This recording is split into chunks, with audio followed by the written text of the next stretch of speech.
Good morning everyone. कैसे हैं आप लोग? आई होप आप तमाम लोग ठीक होंगे, अपना और अपने परिवार का ख्याल रखे होंगे। दोस्तों, वक्त है एक नई कहानी की, और कहानी हमारी आज की सोशल मीडिया से जुड़ी हुई है। सोशल मीडिया कह सकते हैं हम एक ऐसा यंत्र जिसके वजह से न जाने कितनी ही क्राइम्स अभी तक सोशल मीडिया से जुड़ी हुई हाल फिलहाल में पिछले 4-5 सालों में हमारे हिंदुस्तान में हो चुकी है, जिनका कहीं न कहीं से कनेक्शन सोशल मीडिया से जुड़ी हुई है। दरअसल आज की कहानी भी इसी सोशल मीडिया से जुड़ी हुई है। सोशल मीडिया के पन्ने पलटते पलटते कब एक लड़का और एक लड़की एक दूसरे के दोस्त बन जाते हैं, जो उनको पता ही नहीं चलता। बातचीत का सिलसिला कुछ इस कदर आगे बढ़ जाता है कि वो दोनों एक दूसरे के दोस्त बन जाते हैं। दोस्ती कब प्यार में बदल जाता है, यह भी पता नहीं चल पाता।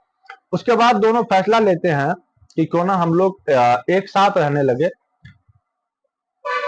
उसके बाद दोनों एक साथ रहने भी लगते हैं, लेकिन कभी कभी लड़की अचानक घर से रात भर गायब हो जाया करती थी, कभी दिन में गायब हो जाया करती थी।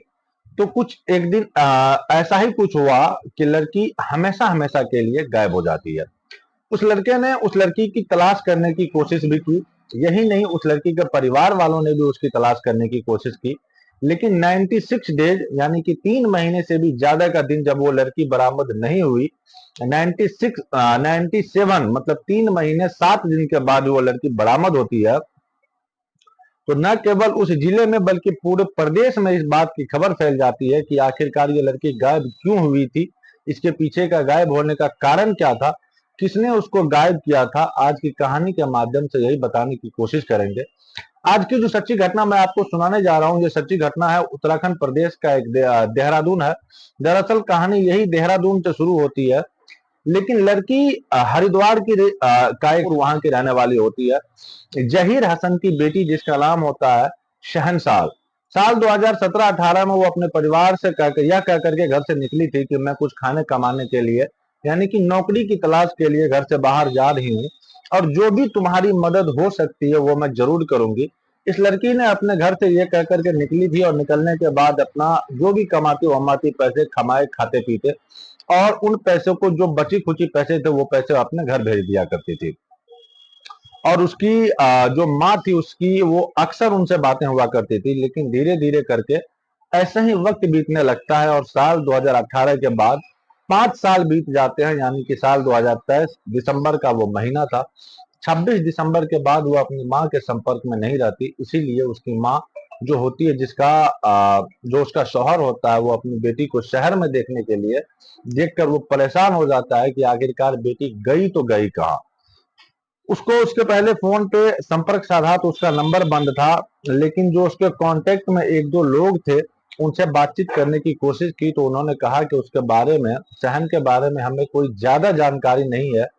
इसीलिए माँ थोड़ी और ज्यादा परेशान हो जाती है, और अपने पति से कहती है, रिश्तेदारों से कहती है कि आसपास के जो नेता है उनसे भी बातचीत करती है। और यही नहीं, वह नजदीकी पुलिस स्टेशन भी जाती है, और वहां जाकर पूरा का पूरा थाने के आसपास बैठकर नेताओं के पास जाकर अपनी बेटी को ढूंढने की लगातार गुहार लगा रही थी। और कब 1 महीने का समय बीत जाता है पता ही नहीं चलता। आखिरकार दिसंबर में गायब हुई थी वह लड़की, और जनवरी 2024 आ जाता है। 27 तारीख के बाद पहले नजदीकी पुलिस स्टेशन पहुंचती है, तो पुलिस वाले कहते हैं कि यह मामला इस जिले का नहीं है, यानी कि हरिद्वार का नहीं है, बल्कि यह देहरादून का मामला है। आपको देहरादून की पुलिस से संपर्क साधना चाहिए। आखिरकार वो महिला 29 जनवरी 2024 को पटेल नगर का एक थाना लगता है, जो कि देहरादून का ही थाना है, वहां जाती है। और वहां जाने के बाद कहती है कि मेरी बेटी गायब है। हालांकि वो पहले भी यहाँ पे आई थी, लेकिन इस बार उसने जिद पकड़ ली थी कि कम से कम कुछ तो तलाश करके देख लीजिए, मेरी बेटी आखिरकार है कहाँ। पुलिस ने मुकदमा तो दर्ज कर लिया, लेकिन पुलिस ने जो ईमानदारी से कोशिश करनी चाहिए थी, पुलिस ने वो कोशिश नहीं की। वो महिला वापस अपने घर आ जाती है, और घर आने के बाद फिर से वही कोशिश कर रही थी जो अपनी तरफ से होती है। और आखिरकार उसकी बेटी कहाँ गई कहाँ नहीं गई, पुलिस ने जब थोड़ी सी कोशिश की, जब वो वहां जहां पे वो रहती थी वहां पर उसके साथ एक लड़का रहता था, और वो लड़का आजकल कहाँ है वह भी गायब था। लेकिन पुलिस ने उतनी कोशिश जब नहीं करती है, तो आखिरकार पुलिस वाले ने उसे एक तरह से कह सकते हैं कि भूल जाते हैं। मार्च 30 मार्च 2024 को मुखबिर से एक सूचना मिलती है कि वह लड़की देहरादून का थाना लगता है पटेल नगर, और पटेल नगर की एक कॉलोनी है संस्कृति विहार कॉलोनी, उसी के पास आईएसबीटी के पास है, वह एक किराए पर रहा करती थी। वही उनको लास्ट टाइम देखा गया था, जिसका नाम जिस लड़के के साथ देखा गया था उस लड़के का नाम राशिद होता है। दरअसल राशिद के बाप का नाम होता है मुरसलीन और उसके गांव का नाम होता है बागोबली। उसकी चौकी होती है नई मंडी और जिला होता है मुजफ्फरनगर उत्तर प्रदेश। वहां का रहने वाला वो व्यक्ति होता है। हालांकि पहले भी पुलिस उसके घर गई थी, उसके गांव गई थी, लेकिन वह गांव में मिला नहीं, इसीलिए पुलिस वापस आ जाती है और आकर अपने काम में जुट जाती है। लेकिन 30 मार्च 2024 को जब पुलिस को यह मुखबिर के माध्यम से सूचना मिलती है कि वो लड़का उसी कमरे पर पहुंचा जिस कमरे पर वह लड़की रहा करती थी, शरण शाह। अब जब वहां शरण शाह रहा करती थी तब पुलिस वहां जाती है और जो सामने था अपने कमरे पर लगभग 4-5 महीने बाद, लगभग 96-97 दिन हो जाते हैं वो कमरे के सामान समेट रहा था। उसके बाद 4-5 महीने के बाद वो कमरे का सामान समेटने के लिए वापस उसी कमरे में आया था जिस कमरे में वो उस लड़की के साथ पिछले 4 महीना पहले से वो रहा करता था लिविंग में। वहां से वो जाने की कोशिश कर रहा था, उसी वक्त पुलिस आती है। पुलिस उसे अपने हिरासत में ले लिया, उससे बातचीत करने लगी कि भाई बताओ तुम इतने दिन तक गायब कहाँ थे, हम तो तुम्हारे गांव भी ढूंढने के लिए गए थे और तुम्हारे बारे में पता करने की कोशिश की थी, लेकिन तुम्हारा कोई अता पता नहीं था, ना कोई फोन नंबर है, वो लड़की कहाँ है, उस लड़की के बारे में कुछ तो जानकारी दो। उन्होंने कहा कि सर वो कई दिन से गायब है। उन्होंने कहा कि सर वो कई कई दिन के लिए गायब हो जाया करती थी, किसी लड़के के साथ भाग गई होगी, उसका किसी न किसी के साथ अफेयर चल रहा था, इसीलिए मुझे इसके बारे में कोई और ज्यादा जानकारी तो नहीं है। लेकिन पुलिस इतने सारे सवालों से कहाँ शांत होने वाली थी। पुलिस ने जब उससे सख्ती से पूछताछ की तो उसके बाद आखिरकार वो टूट जाता है, और टूटने के बाद वो एक ऐसी कहानी बताता है जिसको सुनने के बाद पूरा देहरादून नहीं, पूरा उत्तराखंड नहीं, बल्कि पूरे उत्तर प्रदेश के कई जिले में इस घटना को लेकर के आश्चर्यचकित हो जाते हैं लोग और सोचने पर मजबूर हो जाते हैं। दरअसल कहानी शुरू होती है साल 2018 से। 2018 में इस लड़के ने सोशल मीडिया के अलग अलग प्लेटफॉर्म पर अपनी आईडी बनाई हुई थी और उसी में यह किसी न किसी लड़की से बातचीत करने की कोशिश करता रहता था। और तभी इनके सामने एक दिन एक आईडी आता है जो शहनशाह की नाम से, शहन सनर की नाम से, जो कि देहरादून के एक मोहल्ले में रहा करती थी। तो वहां पर ये दोनों एक दूसरे से बातचीत करना शुरू कर देते हैं और बातचीत का सिलसिला कुछ ऐसा चलने लगता है कि एक दूसरे से ये चैटिंग करते रहते हैं और फिर ये कभी वीडियो कॉल करते, कभी फोन पे बातचीत करते और एक दूसरे की सुख और दुख की बातें किया करते थे। और बातचीत का सिलसिला लगातार चलता चला जाता है और धीरे धीरे करके साल 2018 से लेकर के 2023 तक गुजर जाता है। यह सितंबर का महीना था। तभी उस लड़के ने फैसला किया कि हम दोनों मिलकर हम दोनों अब अकेले नहीं रह सकते, हम दोनों मिलकर एक साथ अब रह सकते हैं। अब एक दूसरे से हम लोग बात नहीं कर सकते। उस लड़की ने कहा कि ठीक है, मुझे कोई एतराज नहीं है। वो लड़का मुजफ्फरनगर की नई मंडी थाना चौकी क्षेत्र का जो गांव है बागोवाली से, उसने उस लड़की को मिलने के लिए देहरादून बुलाता है और देहरादून जाने के बाद उस लड़की को देखकर जो इतना खुश हो जाता है, इतना इंप्रेस हो जाता है कि दोनों फैसला ले लेते हैं कि हम दोनों किराए के मकान में साथ साथ रहेंगे। एक कमरा लेते हैं किराए पर, दोनों एक साथ रहना शुरू कर देते हैं। सितंबर का महीना अच्छे से गुजरता है, अक्टूबर का महीना भी अच्छे से गुजरता है, नवंबर का महीना भी ठीक ठाक गुजरता है। लेकिन रात में लड़की कई बार अचानक से गायब हो जाया करती थी और वो पूछता था कि तुम गायब अचानक से कहाँ चली जाती हो, आखिरकार तुम काम क्या करती हो जो गायब हो जाती हो। उस लड़के ने उस लड़की के सामने कई सवाल पूछे, जो आज मैं तुम्हारे साथ चलूंगा, तुम क्या काम करती हो, मैं देखना चाहती हूँ कैसा काम करती हो। लेकिन लड़की ने कभी भी ना तो अपना काम बताया और ना ही यह बताया कि वो आखिरकार करती क्या है और क्यों गायब हो जाती है। इस बारे में जब उस लड़के ने जानने की बार बार कोशिश की तो उस लड़के ने कुछ बताया नहीं। उस लड़की ने तो वैसे कुछ बताया नहीं। वैसे करते करते ये 26 दिसंबर 2023 आ जाता है और लड़की रात के 2 बजे के आसपास घर पहुंचती है कमरे पर। जब 2 बजे दरवाजा खुलता है, यानी कि 27 दिसंबर की सुबह और 26 दिसंबर की रात जब दरवाजा खुलता है तो वो पूरी रात बैठकर उसका इंतजार कर रहा था। उसने पूछा कि मैं तुमसे यह जानना चाहता हूँ कि आखिरकार तुम इतनी रात में आई कहाँ से हो, बस मुझे इसके बारे में बता दो। और उस लड़की ने इस बारे में कोई जवाब नहीं दिया। इस बात को लेकर के लड़के को गुस्सा आ जाता है और गुस्सा वो उससे थोड़ी कहासुनी हो जाता है गुस्से में। और जैसे ही कहासुनी होती है तो जो शहर होता है, वो शौहर उसका, वो एक जोर से उनको एक थप्पड़ मार देता है। वो थप्पड़ इतनी जोर से मारा जाता है उस लड़की को कि इतना गुस्सा होने के बावजूद देखते ही देखते वह उसका गिरहवान पकड़ता है और उसका गला तब तक दबाया जाता है जब तक कि उस लड़की का प्राण नहीं निकल जाता है।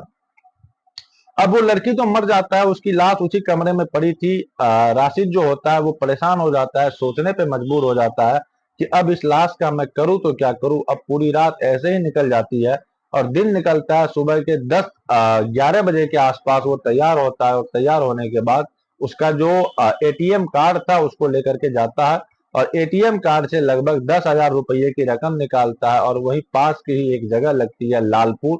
लालपुर का एक विशाल मार्ट है, विशाल मार्ट में जाता है और जाने के बाद वहां एक बड़ा सा बैग खरीदता है।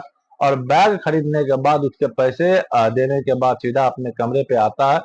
उस लड़की को उस बैग के अंदर फिट करने की कोशिश कर रहा था लेकिन वो आसानी से फिट नहीं हो रही थी। इसीलिए उसने मजबूरन उस लड़की के हाथ पैर तोड़े। हाथ पैर तोड़ने के बाद उसको बैग के अंदर फिट किया और फिट करने के बाद वो सोचने लगा कि आखिरकार इसे कैसे लेके जाऊं। तो घर के अंदर ही स्कूटर खड़ा हुआ था। उस स्कूटर पर लड़की को जो बैग में जो उसने उस लाश को फिट कर दिया था, स्कूटर को पीछे बांधता है और बैग को बांधने के बाद इंतजार कर रहा था कि अब यहाँ से किस वक्त निकले। तभी वो 27 तारीख को ही वहां से निकलता है, यानी कि देहरादून से, और वहां उत्तर प्रदेश की तरफ चलने लगता है। और जैसे ही उत्तर प्रदेश की तरफ चल रहा था तो रास्ते में आशा रोड़ी चौकी पोस्ट पड़ता है। जो चेक पोस्ट पड़ता है उस चेक पोस्ट को पार करने के बाद अब वो यूपी की सीमा में चला जाता है। और यहाँ से चलते चलते सहारनपुर का एक बिहारीगढ़ का एक इलाका है, वहां आसपास कई किलोमीटर तक जंगल था। अभी भी हालांकि फिलहाल वहां पे उस पर उसी तरह का जंगल है। दूर दूर तक आवाज भी लगाओ तो किसी को आवाज किसी के कानों तक न पहुंचे जंगल की वजह से। वो स्कूटर के माध्यम से वहां तक पहुंचता और बिल्कुल एकदम सुनसान इलाके में जाने के बाद उस बैग को ऐसे ही फेंक देता है और वहां से अपनी बहन के घर चला जाता है। और बहन के घर जाने के बाद एक दो दिन तो उसका नंबर चलता रहता है, लेकिन जब इस लड़की की माँ से वो संपर्क नहीं हो पा रहा था तो माँ से बातचीत करने की कोशिश करता और नंबर जो इसका बंद था। लेकिन माँ यह जानती थी कि राशिद से भी उस लड़की की बातचीत किया करती थी। उसने राशिद से पूछा कि बेटा तुमने मेरी बेटी को देखा है। उसने कहा कि वो कई कई दिन तक तो गायब रहती है, उसका आता पता नहीं चलता है कि आखिरकार करती क्या है, कहाँ गई होगी, किसी के साथ मुझे इससे ज्यादा कोई जानकारी नहीं है। कुछ दिन के बाद राशिद ने अपना नंबर बंद कर लिया और माँ इंतजार करती रही कि बेटी कब आएगी। एक महीना बीतता है और एक महीना बीत जाने के बाद न जाने किन किन के पास जाकर के माँ गुहार लगाती है। आखिरकार एक महीने के बाद तो एफआईआर दर्ज होती है और 29 जनवरी 2024 को तो उसके बाद पुलिस अपने ही हवाले से इस तरह का जो ये कार्य करती है। तब जाकर के कहीं जब वक्त बीत जाता है 30 मार्च 2024 को वो लड़का हाथ लगता है और तब जाकर यह कहानी सामने आती है। और पुलिस ने अब भारी पुलिस बल के साथ उसी इलाके में जाकर उस लाश को ढूंढता है, उस बैग को ढूंढता है। आखिरकार वो बैग कहाँ है। जब पुलिस वहां पहुंचती हो तो बैग सचमुच मौके पर मिल जाता है और वो बैग पूरी तरह से पैक था, लेकिन उसके अंदर जो लाश थी वो पूरी तरह से सड़ चुकी थी, गल चुकी थी। अब जो मामला है उसके अंदर वो सिर्फ कंकाल बचा था। अब पुलिस ने उस कंकाल को कब्जे में लिया, पोस्टमार्टम के लिए भेजा। अब उसकी बताई हुई कहानी पर पुलिस ने विश्वास भी किया, साथ ही उसका डीएनए भी कराया जा रहा है ताकि यह पता चल सके कि यह वाकई शाहीन ही है या नहीं। लड़की की उम्र 24 साल जो आज की तारीख में, और लड़के की उम्र 23 साल, दोनों साथ साथ रहते थे। लेकिन लड़का कभी अपने घर वापस नहीं गया और वो किसी भी तरह का हेल्पी जो वगैरह वगैरह का जो काम होता है किसी अन्य प्लेटफॉर्म पर जाकर किसी न किसी के पास जाकर के जो एक दो नौकरी वोकरी की तलाश में घर नहीं जाकर के बाकी किसी जगह पे अपना जीवन यापन नौकरी करके किया करता रहा, वो घर नहीं गया वो फिलहाल, इसीलिए वो परिवार से दूर रहता था।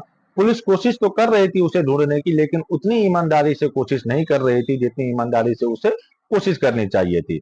जब इस घटनाक्रम का खुलासा होता है तो लोगों को यकीन ही नहीं हो रहा था कि एक लड़का जिसको लड़की मिलती है सोशल मीडिया के माध्यम से, वो मिलती है और वो जरूर उनसे उनका इम्प्रेशन की वजह से वो लड़की जब उसके पास पहुंचती है, लेकिन उसके साथ वो इतना कुछ लिविंग में रहने के बाद, लिविंग रिलेशनशिप में रहने के बाद उसे यह जानने की कोशिश नहीं की कि आखिरकार तुमने इसे मारा क्यों। उसने बताया कि साहब वो कई दिनों तक गायब रहती थी, क्या करती थी, सपा में काम करती थी, ब्यूटी पार्लर में काम करती थी या गंजा काम करती थी, इसके बारे में मुझे उसकी कोई जानकारी नहीं है।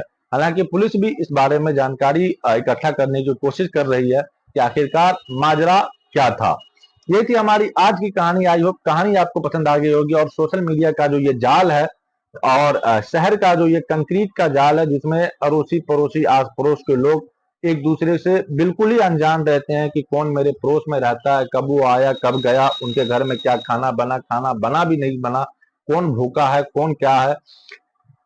शहर का ये जंजाल काफी अरसों से चला आ रहा है। आई होप कहानी आपको पसंद आई होगी। कहानी अगर पसंद आए तो वीडियो को लाइक कीजिएगा, चैनल पे अगर नए हैं तो चैनल को सब्सक्राइब कर बेल आइकन प्रेस कर दीजिएगा। मिलते हैं किसी नए वीडियो में नई कहानी के साथ, तब तक के लिए जय हिंद जय भारत।